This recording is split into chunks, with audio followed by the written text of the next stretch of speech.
They walked in breathing. Most never walked out alive. The camera cuts through thick, suffocating fog. You hear faint screams echoing in the distance. A rusted gate swings open slowly, groaning like a dying beast. Behind it lies the entrance to a prison so horrifying, it makes hell look humane. This is not fiction.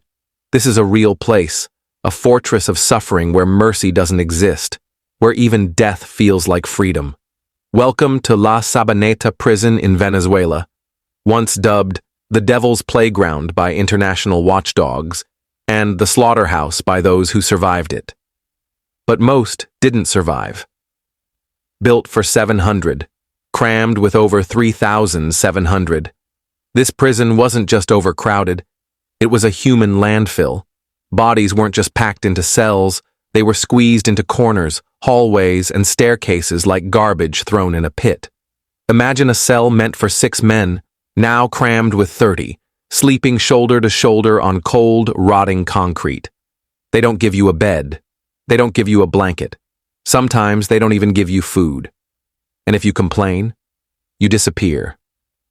One former guard confessed, "We'd find bones under the stairwells, sometimes buried behind walls. Some of them were still wearing handcuffs. Disease, death, and decay." La Sabaneta wasn't just dangerous because of violence. It was a biological war zone. Flies and cockroaches swarmed over infected wounds. Prisoners died slowly from untreated diseases like tuberculosis, dysentery, and even leprosy. There were no doctors, no medicine, no concern. Inmates used broken glass to cut boils open, used sewage water to clean wounds. They stitched themselves up with fish hooks and electrical wire. One inmate was found dead in his cell, eyes wide open, a rat still gnawing on his tongue. No guards, no rules, only gangs. Inside La Sabaneta, guards rarely entered cell blocks, not because they were lazy, but because they were terrified. They handed control over to the gangs. Rival cartels ruled different sectors like warlords. If you weren't in a gang, you were prey. New inmates were welcomed with beatings, rape, and extortion. If you couldn't pay for protection, you didn't last long. A teenage inmate once refused to join a gang. He was found 3 days later, naked, covered in burns, fingers broken, and jaw shattered. His crime? He didn't want to hurt others. Footage that was never supposed to be seen. A smuggled phone revealed something the world was never meant to witness. A shirtless man tied to a pipe, blood running from his mouth. 2 other inmates laughing as they beat him with broom handles until the wood snapped. One shouts, "Scream louder, no one's coming." That footage never made the evening news. The government buried it. Stats that will make you sick. In 1 year, over 300 inmates died inside this prison. That's nearly 1 every single day. More than 60% of inmates hadn't even faced trial. Children as young as 14 were held inside, some for stealing bread. But these aren't just numbers. These were human beings, screaming, begging, dying in the dark. A former inmate once said, "When I got out, I couldn't sleep unless I heard someone screaming. That silence felt unnatural." Closing hook. This is just the beginning. The gates of hell are only the front door. What happens inside is far worse than anything you've imagined. Because inside these walls, humanity dies long before the body does. Stay with us.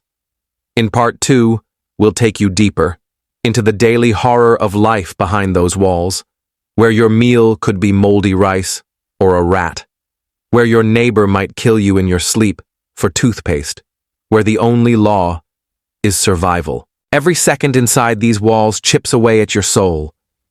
The gate shuts behind you with a deafening clang. You're not just locked in, you're forgotten. The air is hot, thick, unbreathable. It smells like sweat, blood, feces, and fear. Every step echoes off concrete walls covered in graffiti, not the colorful kind. These markings are threats, warnings, death counts. You walk past a hallway where a body lies wrapped in a blanket. No one touches it. It's been there for 2 days. Why? Because in this place, Death is normal. Morning, if you can call it that, there's no official wake-up call. But you'll wake up, either from the screams or because someone's fist is in your face. There's no clock. Time doesn't exist here, only survival. You line up for breakfast if you're lucky. A filthy bowl is shoved into your hands. The contents? A cold mixture of old rice, black water, and worms. But don't complain. Food is currency. If you can't eat it, someone else will, or they'll beat you and take it. Some prisoners eat rats, others eat garbage, and yes, some have eaten flesh. Hygiene? That's a joke here. There are no working toilets, just holes in the floor, overflowing with filth. If the water comes, it comes once every 2 days. Maybe. You bathe with what little water you can steal from the sink or collect in a plastic bottle. Your soap? A piece of crushed detergent you traded for a cigarette. Some clean themselves with toilet paper dipped in blood. Others just stop trying. Scabies, fungus, open wounds that fester until they rot. Prisoners walk barefoot on urine-soaked floors, some with their toenails missing, others coughing blood. One inmate used a bottle cap to scrape a rash off his skin. Another used a spoon to pull out a rotting tooth. Mental collapse is common. There's a man sitting in the corner of a hallway, whispering to the wall. His name was Ricardo. He used to be a schoolteacher. Now he doesn't speak to humans, only shadows. Another prisoner spends his days rocking back and forth, biting into his own arm. You ask why, and he simply mutters, "It's the only pain I control." And the worst part? No one helps them. No doctors, no therapists, just silence, or laughter from other inmates who've already lost their humanity too. You're watched, always. Every hallway is ruled by someone. If you step into the wrong one, you disappear. In the darkness of night, sometimes you'll hear it. A soft dragging sound, a muffled cry, then silence. The next morning, a new stain on the wall. No explanation, no investigation, no consequences. This isn't just a prison. This is where hope goes to die. Narrator closer. And remember, these aren't just fictional horrors. This isn't some nightmare created for shock value. These are real people, living, breathing, rotting behind walls while the world looks away. In part 3, we'll enter the most terrifying part of this prison, the gangs, the ones who really run the show, where torture isn't punishment, it's entertainment, and killing someone, just another way to pass the time. Here, pain is currency, blood is entertainment, and mercy is weakness. Once you've adjusted to the hunger, the filth, and the stench, the real horror begins. Because inside these walls, you're not protected by guards. There are no safety measures, no protocols, no rules. There's only one law: obey the gang leaders, or die. The prison within the prison. Each block inside the prison is ruled by a different gang. One might be run by a drug cartel, another by a neo-Nazi group, another by former soldiers turned killers. The guards? They don't interfere. They can't interfere. They hand over control and retreat to their towers. From up there, they watch. Sometimes they place bets. Sometimes they sell weapons. But they never get involved. Inside the blocks, inmates run the show. They assign chores. They hold mock trials. They sentence people to death and carry it out. No appeal, no defense, no second chances. Torture as tradition. When a new inmate enters, the gangs watch. If he looks weak, he's targeted. If he looks strong, he's tested. Some are forced to fight other inmates in bloody battles just to earn a blanket. Some are tied up, stripped, and tortured for days just to break their spirit. They call it the introduction. One ex-inmate told of how he was blindfolded and tied to a radiator. For 3 straight nights, he was whipped with wires soaked in boiling water. His screams echoed down the corridor. No one came. Blood games. Killing becomes casual in this world. It's not revenge, it's sport. Some gangs host death games. Inmates are forced to fight, bare fists, broken mop handles, rusted spoons. The winner gets a piece of soap. The loser? A shallow grave. In one infamous block, there's a hallway called the Red Zone. Why?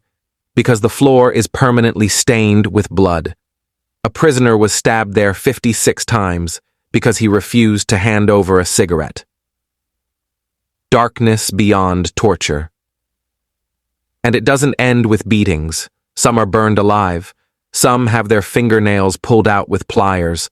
Others are buried in pits of feces as punishment. A 17-year-old boy, arrested for stealing a motorcycle, was locked in a cage with 2 other inmates, both gang leaders from rival blocks. By morning, only one man was alive. The boy's body was found with 17 wounds, and his ears were missing. No guard filed a report. No investigation followed. The mask of normalcy. By day, some gang leaders act civilized.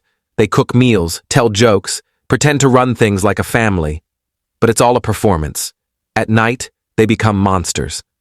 In one chilling account, a gang boss forced inmates to clap and cheer while another prisoner was tortured in front of them. His hands crushed with a brick, his face carved with a razor. They were told, "If you don't clap, you're next."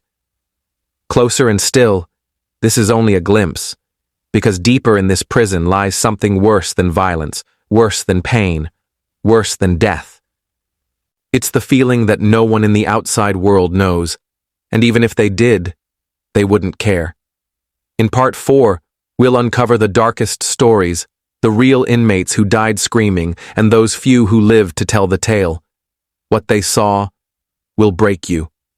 Some begged for mercy, others died without a sound, but all of them were forgotten.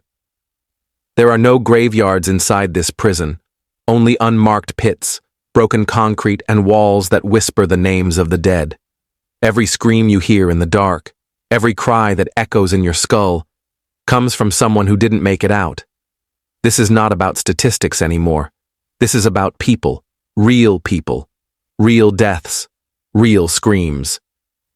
Story number 1, the boy who never got a trial.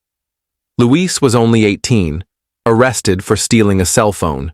He was never convicted, never saw a judge. But inside this prison, that didn't matter. Placed into a gang-controlled block, Luis didn't have anyone to protect him. No family, no money, no gang. He lasted 5 days. When guards finally opened his cell, they found him curled in a corner, his ribs broken, his mouth stuffed with rags, his face swollen beyond recognition. His autopsy showed he had been sodomized with a broomstick, burned with boiling water, and beaten unconscious multiple times before dying. No guard was charged. No one claimed the body. His file was stamped, "Incident closed." Story number 2, the teacher who lost his mind. Before his arrest, Hector was a respected literature teacher. His crime? Protesting for unpaid wages. Inside the prison, his glasses were stolen on the first day. He couldn't see, but that didn't stop the others from attacking him. They broke 3 of his fingers with a hammer and left him in a dark cell. Over weeks, he stopped speaking, stopped eating.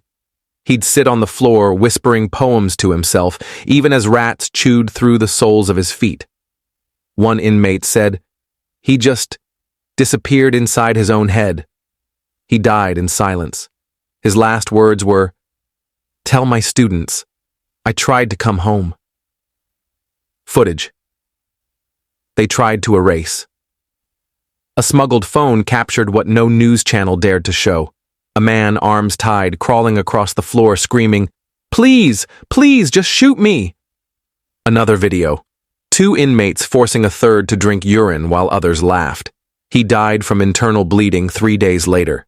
The government denied these videos were real, but the blood was. Story number 3, the cannibal block. Yes, you read that right. In one part of the prison, food deliveries had been halted for over a week due to a lockdown. The inmates were starving, no water, no supplies.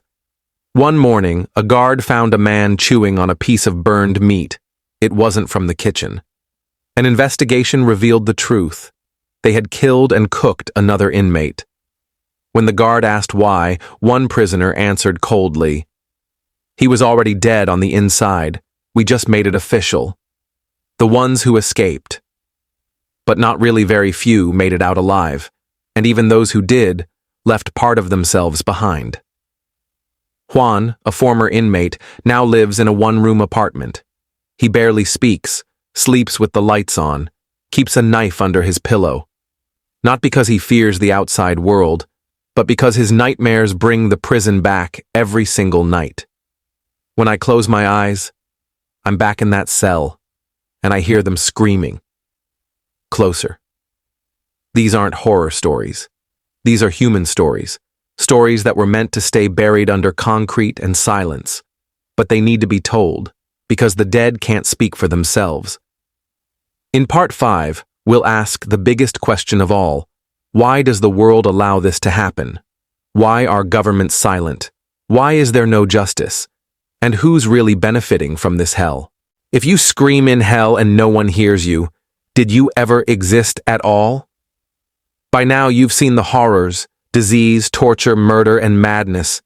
You've heard the cries for help echoing through blood-stained walls. But here's the most disturbing part. The world knows, and still, it does nothing. International silence organizations like the United Nations, Amnesty International, and Human Rights Watch have issued reports, statements, and resolutions. They've described these prisons as inhumane, catastrophic, a violation of every basic human right. And yet, the prisons remain open. The screams continue. The blood still soaks the floors. Why? Because words are cheap. And in the world of global politics, pain isn't profitable. Government corruption. The real reason this hell persists is corruption. At every level. From the warden to the Minister of Justice, someone is always getting paid. Money meant for food is stolen. Funds for medicine vanish into offshore accounts. Guards accept bribes to sell weapons to inmates. And when journalists try to expose it, they're silenced, banned, or worse, they disappear. One local reporter who filmed leaked footage from inside the prison was found dead, his body dumped near a river, his camera missing. His case was never solved. Media blackout footage exists, hours of it, torture, starvation, murder. But mainstream networks won't show it. Why? Too graphic, too political, too real. Most footage is scrubbed from the internet within days. Social media platforms are pressured to remove it. Hashtags are shadow banned. News agencies turn the other way. They say, "It's not our country, it's not our problem." But suffering doesn't recognize borders, and silence is complicity. Forgotten inmates, forgotten lives. What's even worse, many inmates in this prison were never convicted of any crime. 1/3 were awaiting trial. Some had been forgotten for years. No lawyer, no court date, no hearing. Others were imprisoned for petty crimes, stealing bread, protesting, or owing debt. And now, they're buried in unmarked graves, erased, forgotten by everyone, except their mothers. Is there any hope? Rare protests have broken out. Human rights activists have demanded reforms. Former inmates have risked their lives to speak out. But they're up against a monster that feeds on fear and thrives in darkness. One ex-prisoner said, "If even one camera stayed on us, maybe we'd still be human." Hope is a flicker in this place, often crushed before it can become flame. But flickers can start fires. Final message to the world. To the viewer. If you've watched this far, you've seen what they tried to hide. You've heard the stories they buried. Now you carry those voices. Don't forget them. Share their stories. Speak their names. Expose the silence. Because inside the world's most dangerous prison, they're still screaming. And the world is still pretending not to hear.